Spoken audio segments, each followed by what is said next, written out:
Morning of day 7, I think. Alright, we started the 1,700-foot climb up. So far, not too bad, which makes me worry there's going to be some real steep sections up here. But got out about 6:30 this morning, trying to get going before it gets too hot out, get this climb underway. I did put the iPod in, listen to my book on tape, trying to distract me on this climb. We'll see what today's going to bring. Just kind of came on this nice bench up here. A couple campsites up there. I think people camped there last night. Little pond. Just saw a little trout jump in there, real small one. Climb is going real well though. Gotta get up somewhere up through here. I'm not sure how. Probably up there maybe. A little marmot. I almost stepped on him. I probably got about 3 feet from him. A little fat little guy. Marmots are awesome. I look at them as a message from my wife, Karen. She's the marmot queen, so every time I see one, I assume they are checking in on me for her, letting her know I'm safe, passing the word down on the marmot highway. All the way back to her. Makes me smile.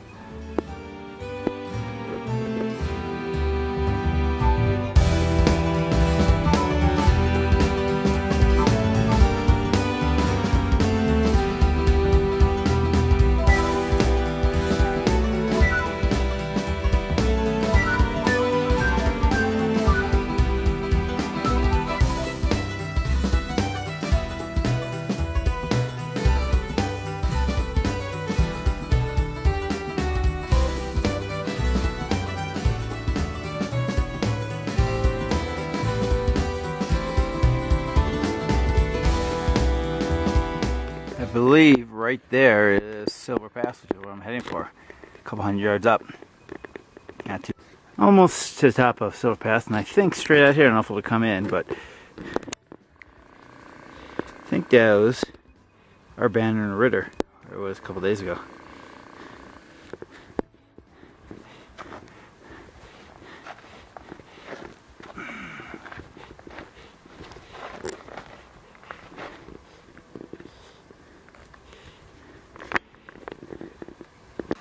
Alright, made it up to Silver Pass, and gotta say, it wasn't bad at all. About 1,700-foot climb, pretty much straight through. A couple quick stops, but not many. So really happy the way my body feels today. Feet are feeling much better. Put a little duct tape on the inside of the shoe to try to get some more, reduce the friction, but it's going good. I'm happy. It's a great day on the JMT.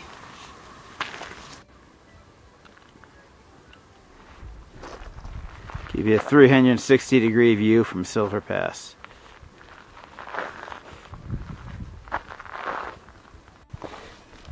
Heading down Silver Pass. Oh, there's another little marmot buddy in front of me. I'm doing good. Pass it on.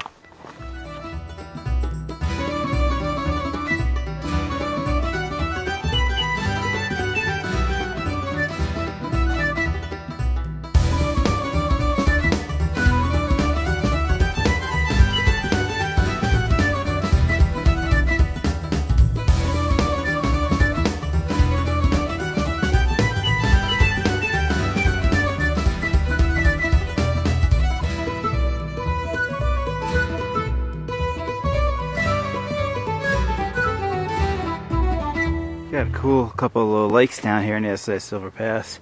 Great campsite right in there for future reference.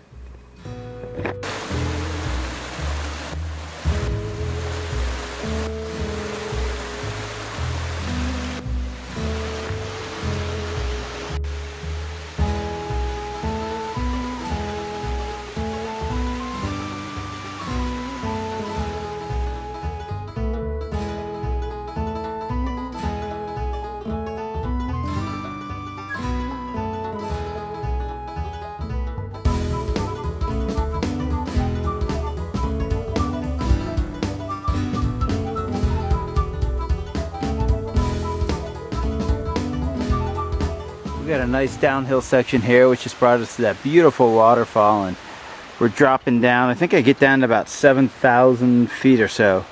Just talked to a guy coming out of Vermilion Ranch who had come down Bear Ridge yesterday and said it's the worst part of the whole trail. Said once you get past that, everything else is easy, all the passes. So Oh boy, we'll have to decide if I'm going to do that today or tomorrow. Alright, back into kind of a forest. Got some nice soft trail again, hopefully a little gentler on my feet. They're starting to feel a little raw right now. It's, I don't know, 1 o'clock or so. I've been on a trail about 6 hours, 7 hours. Oh boy, I'm pokey. We'll get up here to the Edison Trail Junction and take a rest for a while, see what happens from there.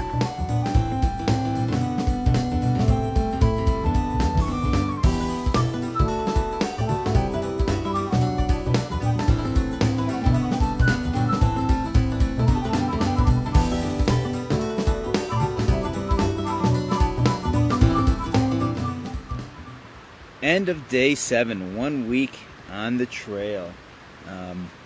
Good day. Started by climbing about 1,700 feet up from Fish Creek, where we camped, all the way up to Silver Pass, and the way past Squaw Lake, which was beautiful. Had some nice campsites there, and then Chief Lake had some there, and then you pop right up to Silver Pass. Once you got up to Silver Pass, great views, 360-degree view, beautiful. And then you started the descent down into Edison Trail Junction, which is where I'm at this evening, and camping here. I got in just a little bit after Tom and Larry, who I camped with last night, and I got here. My first thought was I had lunch and was deciding whether I wanted to tackle Bear Ridge today or not. So laid down for about an hour, hour and a half, and was debating, going back and forth, looked up what there was coming in. So about 2:30, when it was time for me to make a decision, it started to rain. So I quickly put up my tent. I didn't put anything in, I just put it up and laid in there for a little bit. I'm still hemming and hawing what to do, and finally I decided I want to go up Bear Ridge, but I would go fishing. So I went head upstream here, caught 8 fish, and then I got 2 other ones to foot. I had a really nice one, got right to my feet, big one, and popped off, of course. But it was a good way to spend the afternoon. I came back to camp, and Larry and Tom had moved. Across the river, it was a little flatter. I'm not going to move, I don't think. Now I'm going to stay here because I've got my dinner going here. A little hamburger helper tonight. So the rest of the evening, I'm going to finish the journal up and hopefully get to bed early tonight. I got another big climb, Bear Ridge tomorrow. It's supposed to be one of the tougher ones. Lots of switchbacks, about 2,000 feet elevation gain, and then some dropping down a little up, and then my goal tomorrow is Sally Keys Lakes, because that'll set me up with a quick 5 miles into Muir Trail Ranch the next day, which I hope to get into, get out, and get on my way. I'm a little worried about the mileage I have set up after Muir Trail Ranch, so day ahead still, so I'm doing okay. I'll get there. Really lonely this evening for some reason, just feeling kind of down. Partially, I guess those guys left, and that got me a little down. I can move over there with them, but I'm not going to. Just feeling a little lonely, a week without seeing the family, and just kind of, I hike slow, so I hike by myself. I can't really keep up with anybody else. My feet have been hurting. Hopefully they'll get feeling better next day or so. I'm going to take a closer look at my heels once I get to Muir Trail Ranch. I don't want to mess with them till then. I don't know why. Just don't. So I'm going to try to push on good tomorrow. I have a good about 13, 14 mile day. Like I said, big uphill, and then hopefully at Sally Keys tomorrow night. We will talk to you tomorrow. Take care.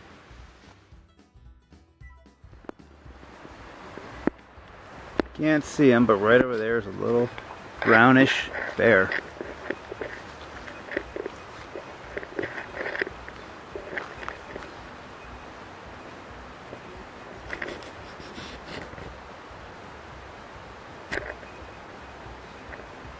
Get out of here, bear! Get!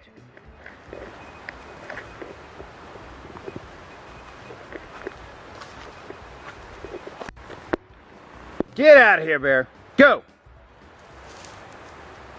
Get! Keep going. Not this way. Great, now I'm not going to sleep tonight.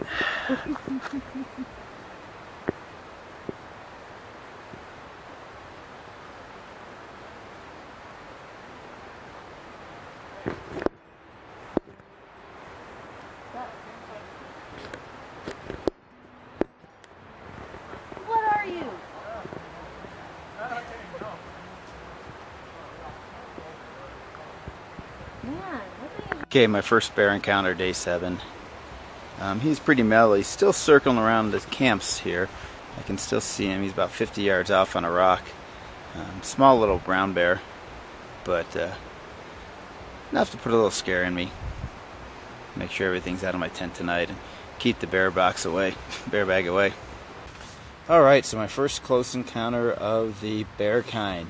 It went well. The bear did everything he was supposed to. I yelled, and he went away. I couldn't believe it. I was walking over there to put my bear canister over there, and this guy goes, "Yeah, there's a bear coming through your camp." I looked up, and sure enough, probably 15 yards from me, there he was.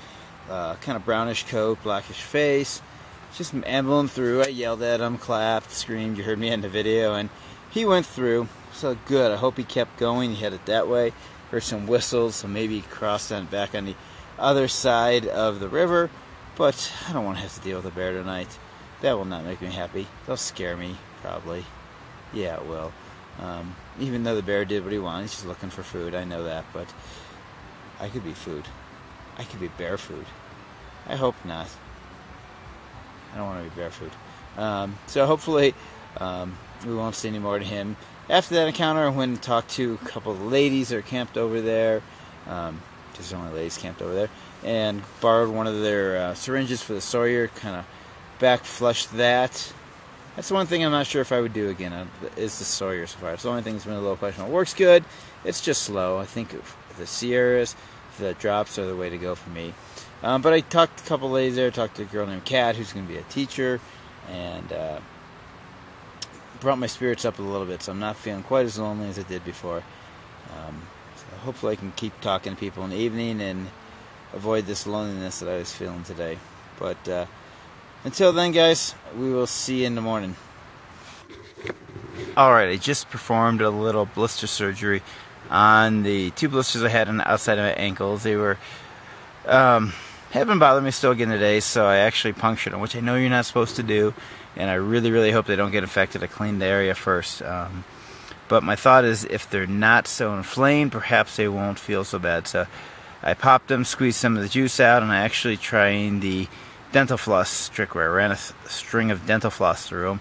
I've heard it's supposed to drain them, so let's hope that happened. I will take that off in the morning, put some more Neosporin on, and then tape them up really, really good to keep the infection out. I think that'll help me hike a little faster if they're not hurting quite as much. So I'll keep you updated. Hope this doesn't go wrong. I don't want to get infection. I want to finish the trail.